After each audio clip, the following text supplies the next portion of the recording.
Hello दोस्तों, नमस्कार। Charul Hindi academy में आपका स्वागत है। आज हम पीएसआई भर्ती परीक्षा 2025 का प्रश्न पत्र द्वितीय जो 6/4/2026 को आयोजित हुआ है, इस प्रश्न पत्र के अंतर्गत हिंदी व्याकरण के संबंधित 100 प्रश्न पूछे गए हैं। तो चलते हैं उन प्रश्नों की ओर, एक एक प्रश्न को बारीकी से समझने का प्रयास करते हैं। प्रश्न नंबर 1, निजवाचक सर्वनाम आप का उदाहरण नहीं है। इस प्रश्न के अंदर जो आप सर्वनाम है, जो तीन प्रकार के अंदर इसका प्रयोग होता है। आप सर्वनाम का प्रयोग एक तो मध्यम पुरुषवाचक के अंतर्गत आप सर्वनाम का प्रयोग होता है, दूसरा अन्य पुरुष के अंदर भी आप सर्वनाम का प्रयोग होता है, तीसरा निजवाचक सर्वनाम में भी आप सर्वनाम का प्रयोग होता है। तो बहुत ही अच्छा प्रश्न मिला। पहला प्रश्न, क्या आप सर्वनाम का प्रयोग किस वाक्य में निजवाचक सर्वनाम के रूप में नहीं हुआ है? निजवाचक सर्वनाम के रूप में नहीं हुआ है। तो चलते हैं देखते हैं किस में नहीं हुआ, किस में नहीं हुआ है। तो उसका हम चयन करते हैं किस में नहीं हुआ। देखो, सबसे पहला प्रश्न पढ़ते हैं। विकल्प एक, मैं ही आप वहाँ गया। तो इसका मतलब मैं ही अपने आप वहाँ गया, तो इसके अंदर तो है, इसके अंदर तो है, आप सर्वनाम निजवाचक के रूप में है। दूसरा है, मुनि आप मुझसे मिले थे। तो इसका मतलब ऋषि मुनि है, कोई भी हो, वो खुद आकर या वो स्वयं मुझसे मिले थे, तो स्वयं का भाव आता है, वहाँ पर निजवाचक होता है। इसमें भी है। मैं आपसे निवेदन करूंगा। आप देखो, मैं आपसे निवेदन करूंगा मतलब मैं आप तुमसे निवेदन करूंगा, मतलब सामने वाले व्यक्ति के लिए ये आप आ रखा है। तो ये आप निजवाचक न होकर मध्यम पुरुष है। किसमें है? मध्यम पुरुष वाचक सर्वनाम के अंतर्गत ये आप सर्वनाम आया है। और आप भला तो जग भला, आप स्वयं अच्छे हो तो पूरा संसार ही अच्छा है। तो विकल्प 4 के अंदर भी आप निजवाचक के अंदर आया है। तो इसका उत्तर होगा विकल्प नंबर 3, ये आप है जो मध्यम पुरुष वाचक सर्वनाम के लिए आया है। तो बिल्कुल करेक्ट उत्तर हुआ विकल्प नंबर 3, विकल्प नंबर 3। चलते हैं नेक्स्ट क्वेश्चन की ओर। वह लड़का जो कल आया था पढ़ने में तेज है। वाक्य में रेखांकित पद में किस सर्वनाम का प्रयोग हुआ है? रेखांकित पद कहाँ है? देखो, ये रहा जो। रेखांकित पद कहाँ है? जो। जो जिस किसी भी वाक्य में जो और सो आते हैं वो संबंधवाचक सर्वनाम कहलाते हैं। तो यहाँ पर आ रखा है जो। तो जो किस प्रकार के सर्वनाम का प्रयोग होता है? जो, सो, जैसे, वैसे, जिसकी, उसकी। तो ये सारे संबंधवाचक सर्वनाम के उदाहरण है। तो ये किसका उदाहरण हुआ? संबंधवाचक सर्वनाम, संबंधवाचक सर्वनाम। तो प्रश्न नंबर 2 का राइट उत्तर हुआ विकल्प नंबर 2। चलते हैं अगले प्रश्न की ओर। प्रश्न नंबर 3, प्रश्न नंबर 3, सार्वनामिक विशेषण रहित वाक्य कौन सा है? इसका मतलब किस वाक्य में सार्वनामिक विशेषण का प्रयोग नहीं हुआ है? तो देखो, नियम क्या है सार्वनामिक विशेषण का, वो समझ लेते हैं। नियम क्या है कि सबसे पहले क्या आएगी? संज्ञा। दो वाक्य लिख देता हूँ, पहले ये पहला, ये दूसरा। ठीक है। तो यहाँ पर क्या आएगी? संज्ञा। क्या आएगी? संज्ञा। और संज्ञा के पहले क्या आएगा? विशेषण। संज्ञा के पहले क्या आएगा? सॉरी, सर्वनाम। हाँ, संज्ञा से पहले क्या आएगा? सर्वनाम। यहाँ पर सर्वनाम आएगा। क्या आएगा? सर्वनाम। तो सर्वनाम आएगा संज्ञा से ठीक पहले, संज्ञा से ठीक पहले। तो हम देखते हैं संज्ञा से ठीक पहले सर्वनाम किस वाक्य में नहीं है। तो देखो, कौन आदमी आया है, या आदमी क्या है? संज्ञा। देखो, हम आराम से समझने का प्रयास करते हैं। आदमी क्या है? संज्ञा। ये कौन क्या है? सर्वनाम। तो आदमी से पहले आ गया तो बन गया सार्वनामिक विशेषण। तो इसमें तो सार्वनामिक विशेषण है। कौन? सज्जन। ये सज्जन व्यक्ति है, और इसके कोई सज्जन, सॉरी, तो कोई क्या है? सर्वनाम। तो इसके पहले भी कोई आ गया तो इसमें भी सार्वनामिक विशेषण है। इनमें से क्या चीज़ तुम लोगे? इसमें से क्या चीज़, चीज़ क्या है? संज्ञा। क्या? सर्वनाम। क्या? सर्वनाम। तो इसमें भी क्या हो गया? सार्वनामिक विशेषण है। देखो, कौन आया है? अनिश्चयवाचक सर्वनाम। देखो, कौन आया है? अनिश्चयवाचक सर्वनाम। तो इस विकल्प 4 के अंदर कोई सार्वनामिक विशेषण नहीं है, कोई सार्वनामिक विशेषण नहीं है। तो इस प्रश्न का राइट उत्तर होगा विकल्प नंबर 4, विकल्प नंबर 4। चलते हैं प्रश्न नंबर 4 की ओर। निम्न में से व्यक्तिवाचक संज्ञा हैं। तो देखते हैं भी व्यक्तिवाचक संज्ञा किस में है। तो सबसे पहले मनुष्य। ये मनुष्य क्या है? एक जातिवाचक संज्ञा। ये घर क्या है? एक जातिवाचक संज्ञा। नदी क्या है भाई? जातिवाचक संज्ञा। तो एक सरल सा मेथड है भाई जातिवाचक संज्ञाओं को पहचानने का तरीका क्या है? वो है कि जिस शब्द का यदि हम बहुवचन बना सकते हैं तो वो सारी संज्ञाएं किस में जाएगी? जातिवाचक संज्ञा में। जैसे मनुष्य का बहुवचन बनेगा मनुष्यों, घर का घरों, नदी का नदियाँ। तो इन तीनों का बहुवचन बनता है। तो ये तो गई किसमें? जातिवाचक में। लेकिन ईश्वर शब्द है, ईश्वर का बहुवचन ईश्वरों नहीं होता। ईश्वर एक है, ईश्वर एक है। और जो हमेशा जिसका एक बहुवचन नहीं बनता वो सारी संज्ञाएं किस में जाएगी? व्यक्तिवाचक में। वो संज्ञाएं सारी किस में जाएगी? व्यक्तिवाचक में। तो राइट उत्तर हुआ विकल्प नंबर 4, राइट उत्तर हुआ विकल्प नंबर 4। ईश्वर में व्यक्तिवाचक संज्ञा है और अन्य 3 में जातिवाचक संज्ञा है। चलते हैं प्रश्न 5 की ओर। एक सेकेंड, एक सेकेंड।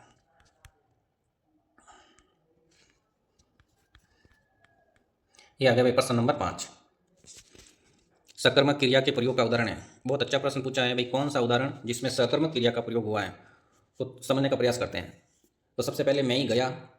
तो इसमें देखो, मैं ही क्या है? कर्ता, गया क्या है? क्रिया। तो केवल कर्ता और क्रिया ही। सकर्मक में तो कर्म आना चाहिए, तो ये तो बिल्कुल नहीं है, ये तो बिल्कुल नहीं है, ये तो बिल्कुल नहीं है। फिर क्या है, पक्षी उड़ते हैं, पक्षी करता उड़ना क्रिया, केवल कर्ता और क्रिया से काम नहीं चलता, कर्म आना आना बहुत जरूरी है, कर्म आना बहुत जरूरी है, तो ये भी नहीं है। मैं ही तुम्हें उपाय बतलाता हूँ, ये देखो ये उपाय, ये क्या है, कर्म, उपाय को बतलाता हूँ, मैं ही तुम्हें उपाय को बतलाता हूँ, ये देखो कर्ता ने कर्म को उपाय को बतलाता हूँ, इसमें कर्म है।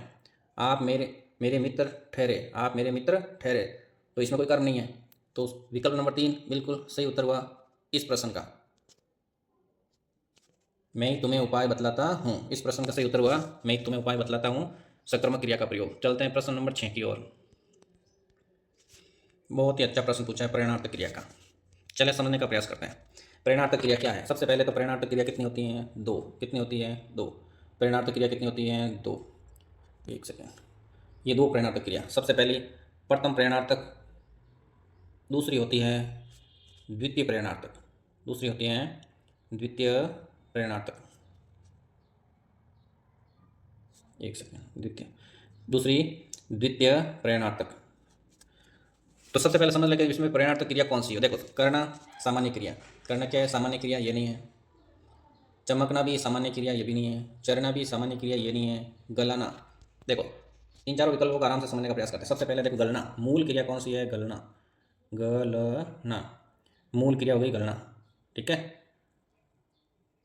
उसके बाद में प्रथम प्रेरणार्थक बनी गलाना, प्रथम प्रेरणार्थक बनी गलाना, और द्वितीय प्रेरणार्थक बनेगी गलवाना, गलवाना, ये बन गई द्वितीय प्रेरणार्थक। क्या बन गई? द्वितीय प्रेरणार्थक।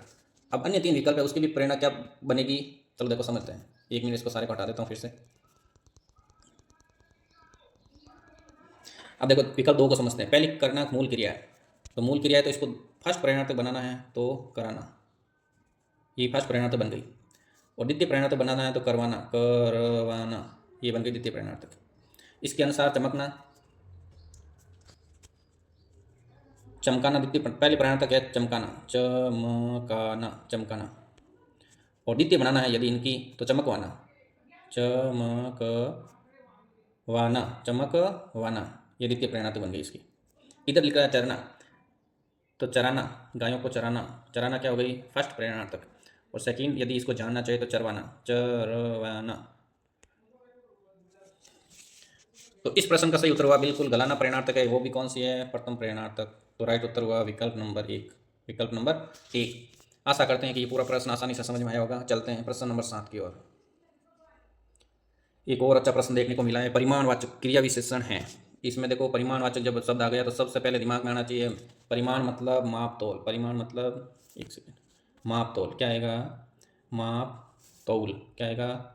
इसको दिमाग में रखना, परिमाण मतलब माप तोल, ठीक है। एक कभी किसमें माप तोल संबंधित बात हो रखी है तो शायद, शायद तो मतलब कालवाचक में जाता है, ये तो नहीं है, इसलिए एक सेकंड, क्या परिमाणवाचक क्रिया विशेषण है? हाँ शायद, इसलिए एकाएक, एकाएक का मतलब होता है अचानक, क्या होता है? अचानक, अचानक। और इसलिए, ठीक है। और सर्वथा, तो इसका परिमाणवाचक क्या है? सर्वथा, क्या है? सर्वथा। तो सर्वथा इसका बिल्कुल सही उत्तर होगा, सर्वथा परिमाणवाचक विशेषण है, क्रिया विशेषण है। ये हो गया सर्वथा, ये हो गया सर्वथा। तो 7 नंबर प्रश्न का सही उत्तर हुआ विकल्प नंबर 3, विकल्प नंबर 3। अगले चलते हैं प्रश्न नंबर 8 की ओर। किस विकल्प में दोनों शब्द विशेषण है? तो अच्छा प्रश्न पूछा है, दोनों शब्द विशेषण कौन से विकल्प के अंदर है? तो देख लेते हैं दोनों शब्द विशेषण। देखो, धमकी, धर्मांध, धर्मांध व्यक्ति, परंतु धमकी विशेषण है, धर्मांध व्यक्ति और धमकी दी। एक सेकेंड, सारे विकल्प तो समझ लेते हैं। गोपनीय, गोलोक, रोगी, भविष्य, कटाक्ष, प्रेम। तो देखो, प्रेम तो मूल भाववाचक संज्ञा है, ये तो नहीं होगा, इसको काटो। रोगी व्यक्ति, भविष्य, भविष्य विशेषण नहीं है, ठीक है। फिर गोपनीय बात और गोलोक, ये इसका बिल्कुल क्या हो गया? सटीक उत्तर। ये इसका बिल्कुल क्या हो गया? सटीक उत्तर हो गया। कभी गोपनीय बात हो गई और गोलोक हो गया, ये दोनों क्या है? विशेषण पद है। क्या है? विशेषण पद। ये धमकी क्या है? ये भाववाचक संज्ञा है। ये धमकी क्या है? भाववाचक संज्ञा। परंतु ये धर्मांध विशेषण है। धर्मांध क्या है? विशेषण, परंतु धमकी नहीं है, तो इसलिए ये हो गया गलत। धमकी का वाला पे क्या हो गया? गलत। तो राइट उत्तर हुआ विकल्प नंबर 2, राइट उत्तर हुआ विकल्प नंबर 2। अब चलते हैं प्रश्न नंबर 9। शाबाश, निम्न में से विस्मयादि बोधक अवयव के किस भेद का उदाहरण है? शाबाश, शोक बोधक। देखो, शोक में तो दर्द होता है, इसका तो है नहीं, काटो। संबोधन कर नहीं रहे हैं, स्वीकार बोधक नहीं है जी, हाँ ऐसे स्वीकार बोधक होता है, हर्ष बोधक, तो इसका उत्तर होगा हर्ष। शाबाश कहते हैं तो मन में खुशी होती है, हर्ष बोधक। तो राइट विकल्प नंबर 3, विकल्प नंबर 3। चलते हैं प्रश्न 10 की ओर। देखो निपात क्रिया ये जो अव्यय है, अव्यय का पांचवा भेद निपात, अव्यय का पांचवा भेद निपात, अक्सर परीक्षाओं में इनका प्रश्न जरूर आता है। तो निपात रहित कौन सा है, चलो देखते हैं। और भी लोग आने वाले हैं, देखो ये भी निपात बैठा यहाँ पर, मैं ही तुम्हारा सिर फोड़ दूंगा, इसमें कोई निपात नहीं है। हाँ मैं ही वहाँ गया था, देखो जिस शब्द पे हम जोर डाल रहे हैं ना वही निपात होता है, ठीक है। हाँ मैं ही वहाँ गया था, यहाँ निपात है। गाड़ी तो धीरे चल रही थी, गाड़ी तो, ये देखो तो निपात बैठा यहाँ पर। मैं तुम्हारा सिर फोड़ दूंगा, यहाँ पर किसी पर हम जोर ही नहीं डाल रहे हैं और कोई जोर देने संबंधी शब्द ही नहीं है, तो यहाँ पर विकल्प नंबर 2 बिल्कुल सही उत्तर हो जाएगा। इस वाक्य के अंदर कोई निपात प्रयोग नहीं हुआ है, बाकी तीनों में निपात प्रयोग हुआ है, तो राइट उत्तर विकल्प नंबर 2। चलते हैं 10 के बाद 11। संबंध सूचक अव्यय का प्रयोग नहीं हुआ है। अच्छा प्रश्न पूछा, संबंध सूचक अव्यय का प्रयोग नहीं हुआ है, देखते हैं किसमें नहीं हुआ है। संबंध सूचक देखो पहला है गाड़ी समय से पहले, देखो इसको इससे पहचानो, समय से पहले संबंध बता रही है, मैं विदेश कदापि न जाऊंगा। देखते हैं गांव के पास, देखो मेरे पास, गांव के पास, मंदिर के पास संबंध, नौकर गांव तक गया, तक तक गांव तक, गांव और नौकर का संबंध गांव तक गया, मैं विदेश कदापि नहीं जाऊंगा, ये इसमें नकारात्मक बोधक अव्यय है जो कदापि ना स्वीकार करने के संबंधित हैं, तो मैं गांव कदापि नहीं जाऊंगा, इसके अंदर बिल्कुल संबंध सूचक अव्यय का प्रयोग बिल्कुल नहीं हुआ है। 11 का विकल्प 2 बिल्कुल सही उत्तर। चलते हैं प्रश्न 12 की ओर। निम्न में से जूटन का पर्यायवाची नहीं है, निम्न में से जूटन का पर्यायवाची नहीं है। देखो जूटन का पर्यायवाची कौन सा नहीं है, देखो अवशिष्ट मतलब शेष बचा हुआ, तो ये तो बिल्कुल है, अवशिष्ट मतलब शेष बचा हुआ, और बचा हुआ क्या कहलाता है, जूटा, ये तो है। भुक्त है, भोजन से भुक्त बना, भुक्त मतलब बचा हुआ भोजन। उच्चिष्ट, ये उच्चिष्ट वाक्यांश के लिए एक शब्द पूछा जाता है, उसमें पूछा जाता है कि खाने के बाद जो बचा हुआ खाना क्या कहलाता है, उच्चिष्ट, ये क्या कहलाता है, उच्चिष्ट, तो ये भी है, परंतु ये भुक्ति इसका उत्तर नहीं है, भुक्ति इसका उत्तर नहीं है, ये इसका जूटन का विकल्प का उत्तर नहीं है, तो विकल्प नंबर 1 बिल्कुल सही उत्तर है, 12 का 1। चलते हैं प्रश्न नंबर 13, इसको समझने का प्रयास करते हैं 13 को। निम्न में से ध्वज का पर्यायवाची नहीं है, देखो ध्वज को केतु कहते हैं बिल्कुल, पताका का कहते हैं बिल्कुल, केतन कहते हैं बिल्कुल, पल्लव किसको कहते हैं, कोंपल को, पेड़ पौधे की बिल्कुल बारीक बारीक कोंपलें आती हैं उसको पल्लव, और पत्ता पतली पतली कोंपलें होती हैं उसको कहते हैं पल्लव यानी पत्ता, पल्लव यानी पत्ता, तो इसका सही उत्तर हो गया पल्लव, क्या हो गया, पल्लव, बिल्कुल राइट उत्तर विकल्प नंबर 3, विकल्प नंबर 3, ये ध्वज का पर्यायवाची नहीं है। अब चलते हैं प्रश्न नंबर 14 की ओर। किस विकल्प में संगत विलोम शब्द है, प्रश्न को तसल्ली से पढ़ेंगे, संगत विलोम शब्द है ये देखना है। शोषक, पोषक, ये तो बिल्कुल सही है, शोषण करने वाला, पोषक करने वाला। असंगत, सॉरी एक सेकंड, असंगत पूछा, कोई बात नहीं। अचेष्ट और निश्चेष्ट, ये मामला गड़बड़ है। साधक का बाधक सही है, स्पंदन का निस्पंदन सही है, परंतु अचेष्ट का सचेष्ट होगा, क्या होगा, सचेष्ट अचेष्ट, ठीक है। तो राइट उत्तर हुआ विकल्प नंबर 2, यही मामला गड़बड़ है, सचेष्ट का अचेष्ट होगा या निश्चेष्ट होगा, अचेष्ट नहीं होगा, तो राइट उत्तर हुआ विकल्प नंबर 2। प्रश्न नंबर 15, बहुत ही अच्छा प्रश्न पूछा। 15 के अंदर कौन से विकल्प में सभी परस्पर पर्याय नहीं है, देखो इसको ध्यान रखना, क्योंकि परीक्षा में हम यहाँ तो पढ़ लेते हैं सभी परस्पर पर्याय हैं, या पढ़ लेते हैं और ये नहीं दिखता नहीं है, तो सबसे पहले इसको ध्यान रखना है कि इसको पढ़ना बहुत जरूरी है, नहीं है। उपवन, उद्यान, वाटिका, ये बिल्कुल है। सहोदरा, अग्रजा, भगिनी है। शारदा, कमला, रंबा, 1 मिनट, धवल, सुब्रसित, ये हैं। देखो शारदा तो कौन है, सरस्वती। कमला और रमा कौन सी है, लक्ष्मी, ये दो तो लक्ष्मी के हो गए, भगवान विष्णु की प्रेमिका लक्ष्मी, और शारदा सरस्वती माँ, तो ये बेमेल है, ये परस्पर आपस में पर्यायवाची नहीं है, तो उत्तर हुआ विकल्प नंबर 3, उत्तर हुआ विकल्प नंबर 3, ये इसका बिल्कुल करेक्ट उत्तर हुआ विकल्प नंबर 3। 15 के बाद 16, 16 एक असंगत विलोम शब्द है, क्योंकि किस विकल्प के अंदर असंगत विलोम शब्द है, उन्नति, अवनति, ये तो बिल्कुल सही है, ये तो बिल्कुल सही है। आदर, अनादर और निरादर, ये दोनों एक दूसरे के पर्याय हो गए, ठीक है, तो इसका होगा आदर का अनादर, आदर का क्या होगा, अनादर, इसका विलोम होगा आदर, क्या होगा, आदर, आदर का होगा अनादर। आविर्भूत, तिरोभूत, अर्पण, ग्रहण, ये बिल्कुल सही है, तो राइट हुआ, मामला कहाँ गड़बड़ हुआ, विकल्प नंबर 2 के अंदर, विकल्प नंबर 2 के अंदर, 2 विकल्प नंबर बिल्कुल गलत दे रखा है, जो इसी का सही उत्तर हुआ विकल्प नंबर 2। तो चलते हैं प्रश्न नंबर 17 की ओर। प्रतियोगिता आदि में किसी से होड़ लेने की इच्छा, देखो प्रतियोगिता आदि में किसी से होड़ लेने की इच्छा, वाक्यांश के लिए उपयुक्त सार्थक शब्द क्या होना चाहिए, तो भाई प्रतियोगिता में हमेशा क्या होती है, स्पर्धा होती है, क्या होता है, प्रतिस्पर्धा, तो विकल्प नंबर डी बिल्कुल करेक्ट उत्तर है, वाक्यांश के लिए एक शब्द है प्रतिस्पर्धा, तो विकल्प नंबर 3 बिल्कुल सटीक उत्तर है। चलते हैं प्रश्न नंबर 18 की ओर। किस विकल्प में वाक्यांश के लिए एक शब्द उपयुक्त नहीं है, देखो जाना और आना, आगमन बिल्कुल सही है, गमनागमन बिल्कुल सही है। गमन जाना, आगमन आना, ये गमनागमन इसका बिल्कुल सही है, जाना और आना। गुणों का पार की गुणक, बड़ा पर्वत गिरिराज, और गृहस्थी का धर्म गृहस्थी है। तो गुणों का पार की गुणक नहीं होता है, गुणों का पार की गुणक नहीं होता है, गणना करने वाला वो गुणक। तो ये गुणों का पार की यहाँ गलत दे रखा है, गुणक बिल्कुल विकल्प नंबर 2 इसका सही उत्तर है। गुणक यहाँ पर, इस गुणक यहाँ पर इसका आंसर नहीं होगा। चलते हैं प्रश्न नंबर 19 की ओर। एक सरल सा विलोम शब्द पूछा गया है कि भाई शाश्वत का विलोम शब्द क्या होता है, वो होता है क्षणिक। क्या होता है? क्षणिक। शाश्वत का विलोम शब्द क्या होता है? क्षणिक। अगले चलते हैं प्रश्न नंबर 20 की ओर। शब्द युग्म अच्छा पूछा है। निम्नलिखित में से शब्द युग्म क्रमशः सही अर्थ भेद है। देखो सही को ढूंढना है, ठीक है, सही को ढूंढना है। चलते हैं, सही को ढूंढ लेते हैं। परुष कठोर होता है। परुष का मतलब क्या होता है? कठोर। इसका मतलब होता है कठोर। ये तो है ही नहीं, कठोर तो कहीं दिख ही नहीं रहा। और पुरुष मतलब आदमी, तो यहाँ में उल्टा कोमल दे रखा है, मामला गड़बड़ है। दीवा और दीवा, तो ये मामला उल्टा दे रखा है। दीवा मतलब दिवस, और दीवा मतलब ये दीपक, ये इसका है। तरंग, ये तरंग मामला लहर का है। और तुरंग, और तुरंग हिरण, ये उल्टा दे रखा है। ये देखो अपेक्षा, मुझे आपसे अपेक्षा है, चाह है। और उपेक्षा मतलब तिरस्कार करना या परित्याग करना। तिरस्कार भी कह सकते हैं, परित्याग भी कह सकते हैं।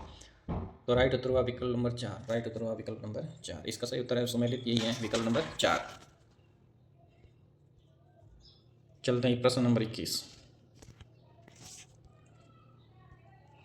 समसुर भिन्नार्थक शब्द का सही सुमेलित नहीं है। देखो सही सुमेलित नहीं है, इसको पकड़ना, नहीं को, इसको नहीं को पकड़ना, सही सुमेलित नहीं है।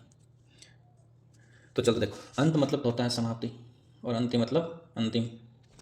कांति, चमक दीप्ति, क्लांति, थकावट, टुक थोड़ा, टूक टुकड़ा, तक्र छाछ, तक्र तर्क दलील, ये भी मामला ठीक है भाई। तो मामला यहाँ गड़बड़। देखो टूक एंड टुक यानी टुक का मतलब होता है थोड़ा, और टूक मतलब टुकड़ा, तो ये होना चाहिए, परंतु यह उल्टा दे रखा है। क्या दे रखा है? उल्टा। तो उत्तर हो गया 3, विकल्प नंबर 3, ये इसका बिल्कुल सही आंसर हुआ प्रश्न नंबर 21 का 3। चलते भाई प्रश्न नंबर 22 की ओर। किस विकल्प में वाक्यांश के लिए उपयुक्त शब्द नहीं है? देखो इसको एक बार हर प्रश्न के अंदर ये गोला जरूर लगाया करो कि नहीं पूछा है। क्या पूछा है? नहीं। गुण दोष आदि की विवेचना करने वाला आलोच्य। एक सेकेंड। किसी कृति के गुण दोषों का निरूपण करना, आलोचना। जिसकी आलोचना की गई हो, आलोचित।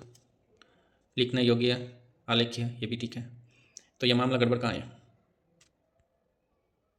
तो यहाँ पर गुण दोषों की आदि की विवेचना करने वाला आलोच्य नहीं होता। क्या नहीं होता है? आलोच्य करने वाला। देखो ये वाला आ गया तो होगा आलोचक। क्या होगा? आलोचक। तो यहाँ होना चाहिए आलोचक, आलोचक, आलोचक होना चाहिए, जो यहाँ पर आलोच्य दे रखा है। ठीक है, तो राइट उत्तर हुआ विकल्प नंबर 1। राइट उत्तर हुआ विकल्प नंबर 1। इस प्रश्न का 1 नंबर बिल्कुल सटीक उत्तर है। अब चलते हैं प्रश्न नंबर 23 की ओर। ये देखो, ये एक बहुत ही अच्छा प्रश्न पूछा हुआ है, 23 नंबर। देखो सबसे पहले 3 सूची लिख लेते हैं थोड़ा हम एक बार। तो सूची देखो, ये एक सूची, एक सेकेंड, हमारे पास इतना साधन संपन्न नहीं है, लिखने में बहुत कठिनाई हो रही है। सूची में लिख देता हूँ, फिर भी कोशिश करता हूँ। सूची छोटी वाली, ये देखो, फिर सूची बड़ी वाली, ये देखो, फिर है सूची, ये तो एक्स्ट्रा बना रखा है, वरना ये वाला सब शुभ होता है। देखो सूची, इसका तो मतलब होता है पवित्र। क्या होता है? पवित्र। इसका मतलब होता है तालिका, सूची, तालिका। ठीक है, और इसका मतलब गेहूँ का दरदरा आटा, सूजी, जो सूजी का हलवा बनाते हैं वो गेहूँ का दरदरा आटा। तो अब यहाँ पर सूची बड़ी है, तो बड़ी मतलब तालिका, ये देखो बड़ी तालिका, तो तालिका और गेहूँ का आटा, गेहूँ का दरदरा आटा, विकल्प नंबर 1 बिल्कुल साफ साफ दे रखा है कि ये इसका बिल्कुल सटीक आंसर होगा। तो प्रश्न नंबर 23 का विकल्प नंबर 1 बिल्कुल करेक्ट उत्तर है। अब हम चलते हैं 24 की ओर। प्रश्न नंबर 24 क्या कह रहा है? चलो देखते हैं। सभी शब्द अशुद्ध हैं। चलो भाई अशुद्ध पहले इसको अंडरलाइन करते हैं। अशुद्ध पूछा है। वयोवृद्ध गलत मामला हो गया, ये भी गलत है। तो होगा क्या? वयोवृद्ध, ये ओ की मात्रा फिर विसर्ग बदलेगी, वयोवृद्ध ऐसे होगा, तब जाकर क्या बन जाएगा? शुद्ध। वयोवृद्ध ऐसे होगा। अहिल्या नहीं होता है, अहल्या होता है, अहल्या, अहल्या, ये देखो अहल्या। फिर होता है अभ्यर्थी, ये तो सबको पता है, ये तो सभी को आता है। अभ्यर्थी, अभ्यर्थी, ये अभ्यर्थी। देखो तो मामला पहले में गड़बड़ हो गया, सभी में यही, सभी अशुद्ध है, यही देखो ये रहा। ये राइट उत्तर हुआ विकल्प नंबर 1। देखो चंद्रिका सही है, प्रदर्शनी सही है, घनिष्ठ सही है, घनिष्ठ, देखो ये गड़बड़ है मामला, ये घनिष्ठ भी गड़बड़ है। इसमें पीछे घनिष्ठ आएगा, क्या आएगा? ग, एक सेकेंड, क्या गड़बड़ है मामला, घनिष्ठ, ये ऐसे आता है घनिष्ठ। ठीक है, तो चंद्रिका और प्रदर्शनी सही है। उसके बाद में अधीन, ये भी ठीक है, तात्कालिक की भी ठीक है, अष्टावक्र भी ठीक है, अतिशयोक्ति भी ठीक है, द्वार का ठीक है, घुटना ठीक है। ठीक, सभी शब्द पूछा है तो पहले के अंदर तीनों शब्द गलत हैं और उत्तर हमारा हुआ विकल्प नंबर 1। चलते हैं प्रश्न नंबर 25 की ओर। किस विकल्प में शब्द युग्म क्रमशः सही अर्थभेद नहीं है? बार बार पूछा जाता है, अर्थभेद सुमेलित नहीं है, नहीं है, नहीं है। सूरति, सुरती, देखो सुरती कहते हैं तंबाकू पी रही है, सूरती मतलब प्रेम, सूरती मतलब अनुराग या प्रेम, सूरती मतलब तंबाकू। इसके बाद में सूरबी, सूरबी मतलब सुगंध, सूरबी मतलब सुगंध, सुगंध। और इस सुरभि का मतलब होता है गाय, क्या होता है? गाय। और यहाँ पर दे रखा है छोटी माला सुपारी, तो बिल्कुल गलत दे रखा है, छोटी माला सुपारी है, सुरभि सुरभि वाला मामला नहीं है। तो ये देखो सुरभि, छोटी वाला का होता है सुगंध और बड़ी वाला का होता है गाय। तो गलत मामला यही है, गलत मामला यही है। देखो सुभग सुंदर और सुभट भारी होता है, ये ठीक है। विनिमय, विनिमय अदला बदली करते हैं, और विनिमय निमंत्रण, विनिमय विनियम निमंत्रण। तो पहला 125 में 2 बिल्कुल सही आंसर। चलते हैं 26 की ओर। प्रश्न नंबर 26 क्या कह रहे हैं? अशुद्ध शब्द हैं। चलते हैं भैया अशुद्ध शब्द चेक करते हैं कौन सा अशुद्ध है। अनन्य, अन्य, अन प्लस अन्य, तो इसका होगा, एक सेकेंड, अन प्लस अन्य।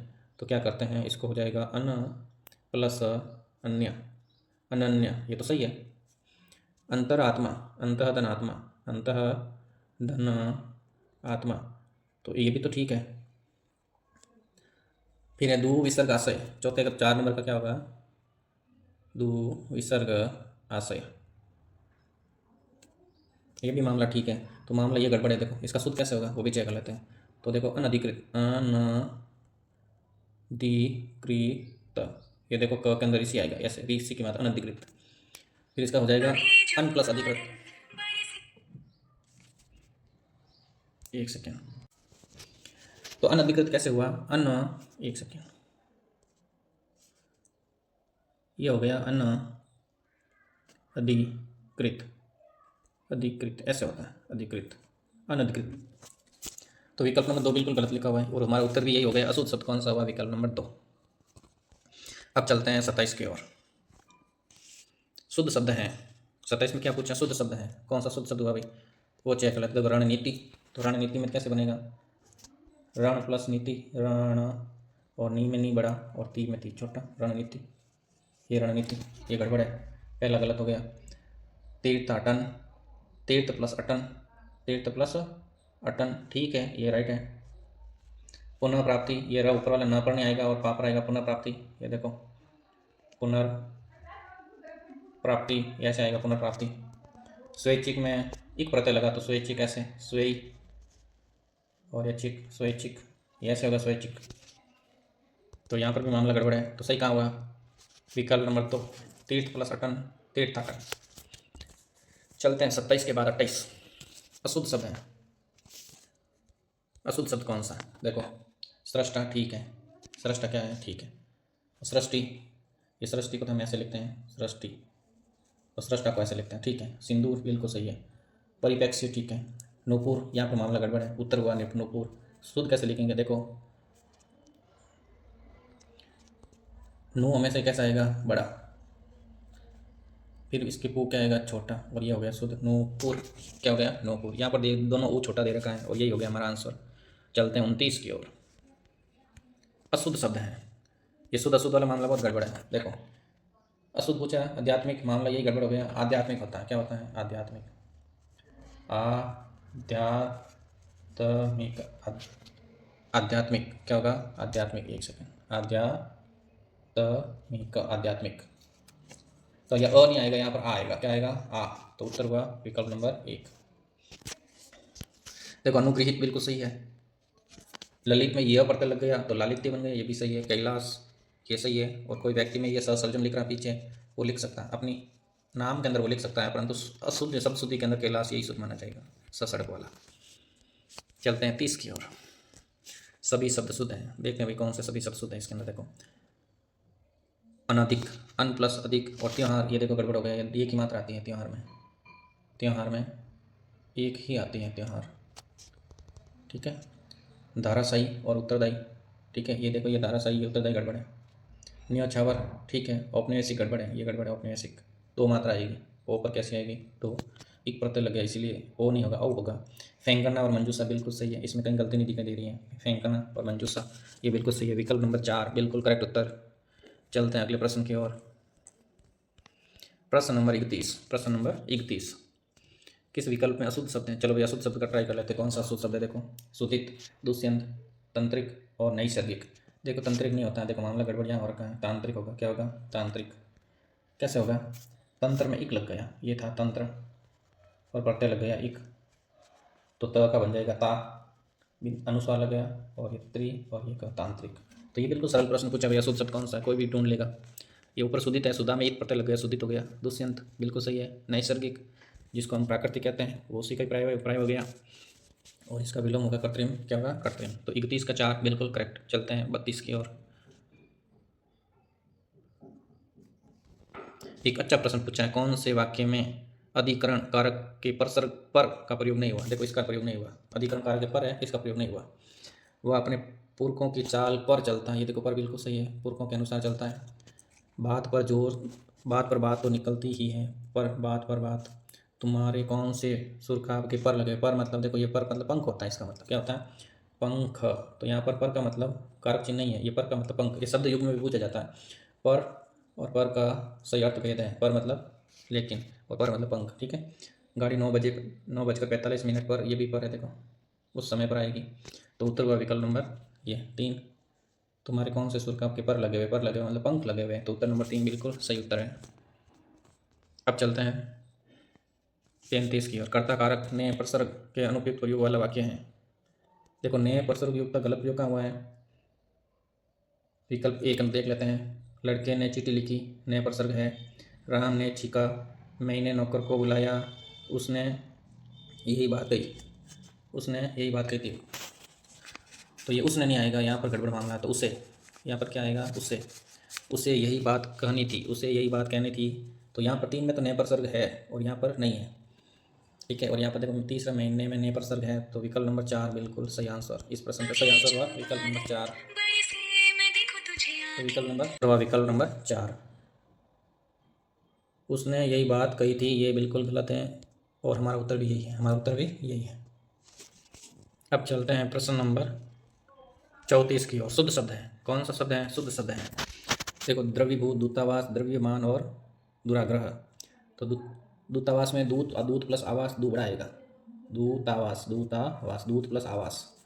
तो ये मामला ऐसा हो गया। दुराग्रह, दुराग्रह, दुराग्रह ऐसे आएगा, दुराग्रह। और द्रव्यमान क्या आएगा? द्रव्यमान में द्र ऐसे आएगा, द्रव्य, और पीछे आएगा मान, द्रव्यमान। तो राइट उत्तर विकल्प नंबर डी, द्रवीभूत। ये बिल्कुल सही है, द्रवीभूत ये बिल्कुल सही है। प्रश्न नंबर 35। निम्नलिखित शब्दों में से स्त्रीलिंग शब्द है। स्त्रीलिंग शब्द कौन सा है? पक्षी, उड़ता है, पुल्लिंग। पक्षी बैठा है, पुल्लिंग शब्द है। पैसा खर्च हो गया, सेब सड़ गया, खड़ाऊ, खड़ाऊ क्या? तो यही मामला गड़बड़ है। खड़ाऊ ये स्त्रीलिंग शब्द है। ये खड़ाऊ कैसा है? स्त्रीलिंग शब्द है। अब चलते हैं प्रश्न नंबर 36 की ओर। बहुधा एक वचन में प्रयोग होने वाला शब्द है। देखते हैं एक वचन में कौन सा शब्द प्रयोग होता है। देखो तेल होता है, द्रव्यवाच्य संज्ञा हमेशा किस में आती है? एक वचन में। तो उत्तर तो पहले लगा देते हैं एक। विकल्प नंबर 1 बिल्कुल सही है। द्रव्यवाच्य संज्ञा सारी किस में आती हैं? एक वचन में। ये आप है, हमेशा किस में प्रयोग होता है? बहुवचन में। किस में होता है? बहुवचन में। ये आप बहुवचन। अनेक का मतलब भी होता है एक से अधिक, और सब मतलब सभी, सब मतलब सभी। आप आ गए, आप आ गए, देख लो ये सारे बहुवचन के अंदर। तो तेल है, ये द्रव्यवाची संज्ञा है, और हमेशा किस में प्रयुक्त होती है? एक वचन में। तो 36 का 1 बिल्कुल सही उत्तर। अब हम चलते हैं 37 की ओर। प्रायः बहुवचन क्रिया के साथ प्रयुक्त होने वाला संज्ञा है। प्रायः बहुवचन क्रिया के साथ कौन सी संज्ञा प्रयुक्त होगी? देखो सोना, ये तो एक वचन है, ये तो सोना तो एक वचन है, ये नहीं होगा। आकाश भी एक है, ये भी नहीं होगा। घी मैंने बताया द्रव्यवाची संज्ञा सारी एक वचन में। और अंशु ये बिल्कुल सही और सटीक दे रखा है, सबको पता है। अंशु, होश, हस्ताक्षर, ये सारे सदा बहुवचन, ये सारे सदा बहुवचन। इसके बाद चलते हैं 38 की ओर। निम्नलिखित शब्दों में से पुल्लिंग शब्द का चयन करो। तो ये तो ऐसे ऐसे प्रश्न बहुत आसान होते हैं, ऐसे प्रश्न बहुत आसान होते हैं, केवल समझने का प्रयास करते हैं। पुल्लिंग शब्द का चयन करना। देखो रात हो गई, रात हो गई ये स्त्रीलिंग है। लात मारी, लात मारी, मारा नहीं, मारी, ये भी स्त्रीलिंग। सरकार बन गई, सरकार बन गई तो सरकार बन गई ये भी स्त्रीलिंग है। बड़प्पन दिखाया, बड़प्पन दिखाया, तो ये हो गया पुल्लिंग। बड़प्पन दिखाया, तो बड़प्पन दिखाया, इसका मतलब ये हो गया पुल्लिंग, ये हो गया पुल्लिंग। तो ऐसे शब्दों की पहचान करने से सबसे आसान तरीका है कि शब्द का वाक्य में प्रयोग कर लो, तसल्ली से पता चल जाएगा कि स्त्रीलिंग है या पुल्लिंग। अब चलते हैं 39 की ओर। ये बहुत ही मज़ेदार प्रश्न है 39 का। किससे पूछा है? काल से। यह तेल खदान से निकलता होगा। सबसे पहले आगे वाले वाक्य से कोई मतलब नहीं हमें, तो पीछे काल पता करना। तो काल कहाँ से पता करना? यहाँ से, निकलता होगा। सबसे पहले ता से पकड़ो वर्तमान काल, तो भविष्य काल काटो, सामान्य भविष्य काटो, भूतकाल काटो, तो बचा क्या? संदिग्ध वर्तमान काल। और होगा होगी कहाँ आते हैं? संदिग्ध की अवस्था में। होगा होगी कहाँ आते हैं? संदिग्ध की अवस्था में। तो इसका सही उत्तर है संदिग्ध वर्तमान काल, संदिग्ध वर्तमान काल, विकल्प नंबर 3। अब हम चलते हैं प्रश्न नंबर 40 की ओर। किस वाक्य में सामान्य भूतकाल का प्रयोग नहीं हुआ है? ये काल एक बार टॉपिक समझ लो, लाइफ टाइम समस्या खत्म हो जाएगी। ये बहुत ही अच्छा टॉपिक है काल वाला। तो इसमें पूछा भी सामान्य भूतकाल नहीं है, तो सामान्य भूतकाल की परिभाषा क्या, मतलब पहचान क्या है? कि अंत में कोई सहायक क्रिया नहीं आएगी। फिर से बता रहा हूँ, अंत में सहायक क्रिया देखने को नहीं मिलेगी। अंत में सहायक क्रिया देखने को नहीं मिलेगी। देखते हैं किस में नहीं मिलती हैं। देखो, मरा, आया, आई और होगा, ये सभी में कोई सहायक क्रिया नहीं है। ठीक है, अब देखते हैं किसमें सामान्य भूतकाल का प्रयोग नहीं हुआ है। देखो, अब यह बेमौत मरा, अब यह बेमौत मरा, तो ये तो इसमें तो सामान्य भूतकाल है। आप चलिए, मैं अभी आया, मैं अभी आया, तो ये भी सामान्य भूतकाल, अभी आया, कोई सहायक क्रिया नहीं है पीछे। गाड़ी सवेरे आई, ये देखो गाड़ी सवेरे आई, ये भी सामान्य भूतकाल, इसके पीछे कोई सहायक क्रिया नहीं है। ये देखो पीछे ये होगा होगा, यही मामला गड़बड़ करता है। मैंने बोला ना, होगा, होगी और होंगे, ये तीनों किस में आएंगे? संदिग्ध की अवस्था में। संदिग्ध, फिर से लिख देता हूँ। जब संदिग्ध की अवस्था होगी तो वाक्य के अंत में आपको ये 3 अक्षर देखने को मिलेंगे, होगा, होगी और होंगे। श्री कृष्ण ने गोवर्धन पर्वत कैसे उठाया होगा, कैसे उठाया होगा, तो ये संदिग्ध भूतकाल है। संदिग्ध क्या है? भूतकाल है। तो ये सामान्य भूतकाल नहीं है, ये संदिग्ध भूतकाल है। तो उत्तर नंबर 4, उत्तर नंबर 4। अब हम चलते हैं 41 की ओर। ये मामला बहुत जोरदार 41 वाला।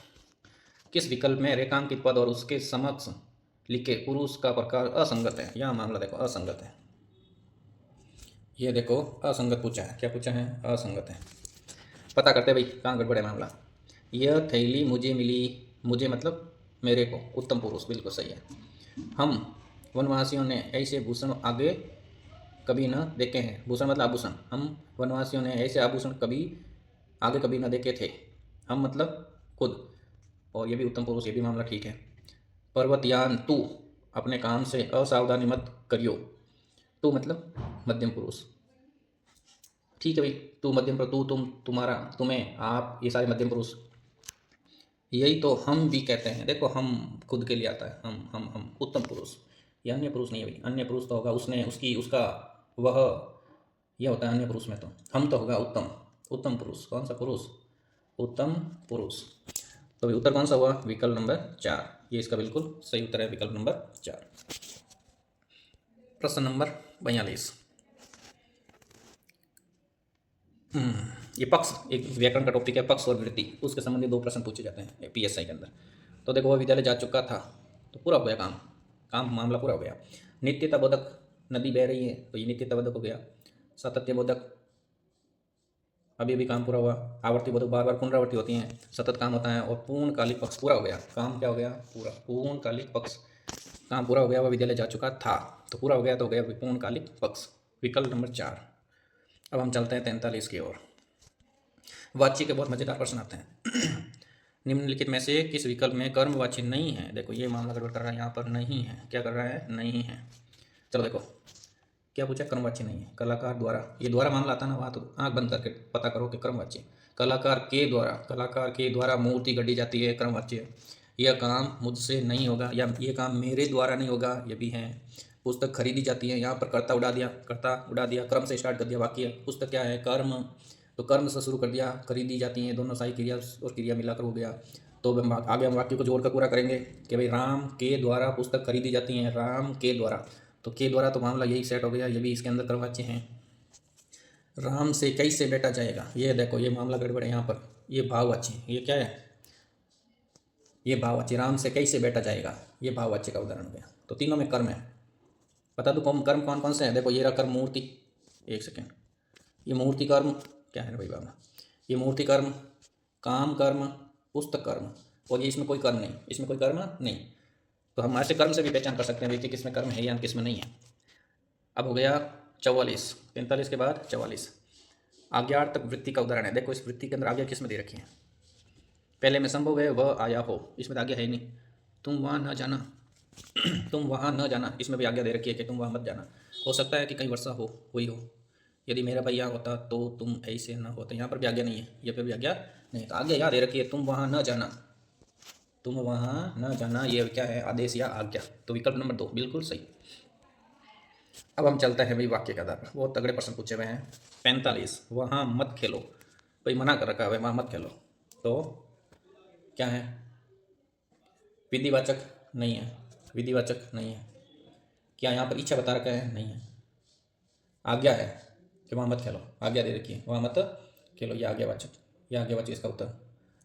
संकेत कोई दे नहीं रहा है, तो उत्तर नंबर हुआ विकल्प नंबर 2, 3, विकल्प नंबर 3, ये इसका बिल्कुल सही उत्तर हुआ, विकल्प नंबर 3। अब हम चलते हैं प्रश्न नंबर 46 की ओर।